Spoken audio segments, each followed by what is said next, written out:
A couple things here that are important to understand. You know, we're going to talk about how to properly fit a putter today and a new system Todd has for that.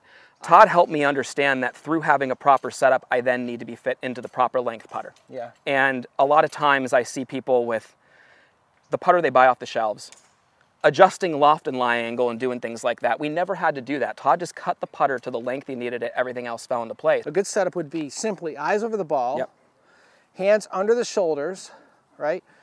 So my hands are right under my shoulders, and we always talk about, hey, if I'm gripping the putter properly, all I gotta do to check that is take my right hand off the grip without changing my arm position, and it should be in alignment. If I'm out here and I let my arm hang or swing, right, it's swinging inside. This is a big one.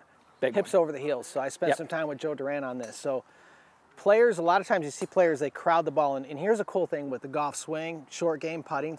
A lot of amateurs walk into the golf ball, right? They place their feet before they do anything else. So I always teach GPS, grip, posture, stance. So my stance should be the last thing I do. And my point is this. If I walk in, I get too close to the golf ball, I set the putter down, I need room, right? So what do amateurs do? They kick their hips backward. And now I'm on the toes, right? So if you take your stance first, you'll probably be too close to it, but a lot of people, I've never seen anybody with their heels off the ground, but I've seen a lot of people that can lift their toes. And then look what happens. The hands get outside the shoulder line. The eyes fall way back inside the golf ball line. You know, so yes, hips over the heels. Well, and you'll love this. Here's the thing I always show people, and I've got a lot of video of great players, great putters. One thing you'll see with a great putter is the shoulder joint is clear of the knee joint. Yep. And why? Think about what's Tiger's favorite drill, right-handed putting. All right, so if I stand here and I go like this, well, my right arm is jammed up, right? But if my shoulder is clear of my knees, I can stand here all day and go like that because I'm not stuck. So when I walk into a putt, I want to basically, the rotate, tuck, and tilt, here it is. Just rotate slightly. Why? Because when I rotate my elbows in, my wrists go into more flexion. Out, my wrist, my hands go into extension, less control. So yeah, I like inward rotation. Tuck is just the point where you want to have your elbows kind of resting on the front of your rib cage, not tight, never behind. Never behind. And not disconnected where I can float, right? Behind guys, we saw it all the time. Makes players very handsy, no other way to stroke it. You get them in front of you, it's very easy now to putt let with it the go. unit. Absolutely. Right? You're clear. You're not stuck. So I go rotate, tuck, right? Tilt. Where do I always tilt from? Always the hip joint. So I walk in, tilt from the hip joint. Now, I'm walking on my right foot, my left foot is back. Now I adjust my left, and then I adjust my right. Now what I'm doing when I take my stance, and like Patrick Cantlay, great example of this. You know, he's kind of fluttering around with his feet a little bit. I think that's awesome because what he's doing is he's just finding that spot where he feels like, man, I'm really balanced. I'm on the balls of my feet. And you're gonna rotate in, tuck, elbows just gonna sit, knees and flex, good. Now you're just gonna step with one foot and tilt. Hands come under your shoulders, right? Then you adjust your feet. Now I can just take this tool. You're probably a little bit bent over I bet you're more bent over there than normal. I'd probably get you about here, right? Okay. And so I'm just kind of, Now I'm just gonna slide this tool in. And this moves up and down. It's measuring, it's literally from the grip, like this, you know, if you were up here, right, if you're taller, right, you'd be up here. But this thing slides, it's great. See how when he did that, guys, my elbows started backing up behind my body? Yeah, and you started getting stuck, So we're at 30 inches there. So we literally, this tool is measuring 30 inches from the grip to the ground. And then, where do your eyes come to rest on right this at 11.5. mirror, right? So Kevin, come over my shoulder here. You know, and you can see there's a mirror here, right, with all the numbers here. So basically what I'm looking at is where my eye line falls. And for me, it's 11.5. For Todd, it's 11. Right. So we're pretty close. You're 30, really 30 and 11. I'm 30 and 11.5. Okay, this to me is natural. Yeah, that looks perfect. And then there we go. I'm at 11.5 exactly. Right. Kevin, here, come here, and we'll zoom in on this chart. This made my life easier. Right. Everybody. So this is simple. So we go down 30, right?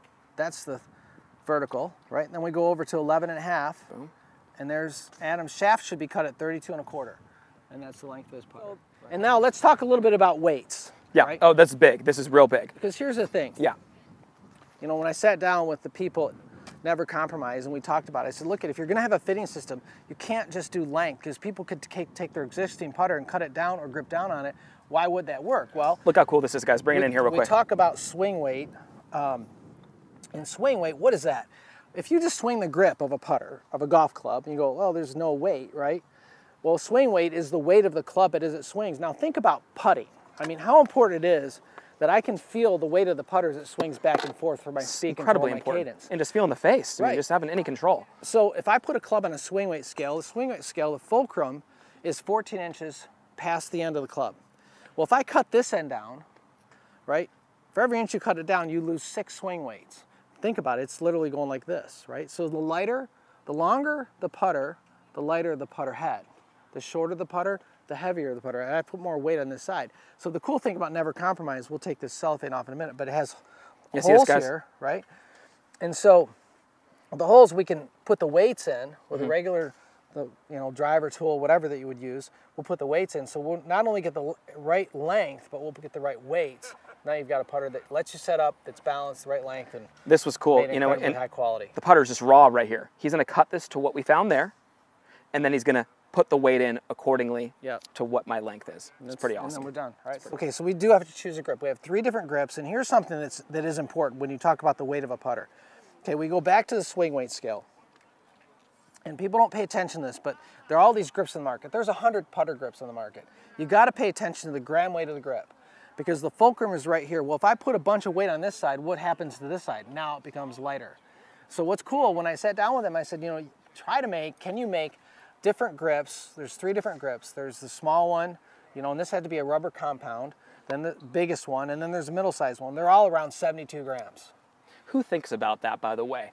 Not only the weight of the head matching the putter length, but making sure the grip is the proper weight to balance the entire putter. You can. I mean, it's crossing every T and dotting every I there. You got to do it right? You do it right, absolutely. There's only one way to do things. These are really tight, and the reason why, so people wouldn't have to put Loctite in there, right? They'll stay in once they go in, and plus that you can take them out. But originally they're really tight, so you have to work with it a little bit. So then once you get them in there, just make sure you take them in until it clicks.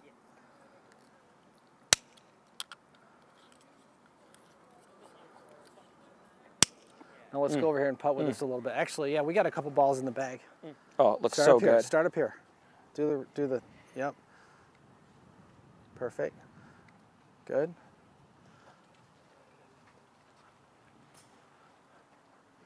Todd, this thing lays so good on the ground. How good are you, dude? Right?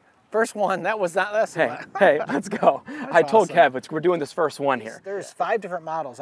Like you said, I chose the one I knew that was right for you. So it's awesome. 5 different models, and can you explain them? Well, there's the typical blade, plumber neck blade, the original Ping Answer. And then there's the, everybody's got a fang putter. We have face balance, and we have toe hang. And then we have a wider blade. Okay. Right? Basic models, and then they all come in the 2 different finishes. Straight silver, platinum, and then the contrast finish, which obviously I'm partial to that.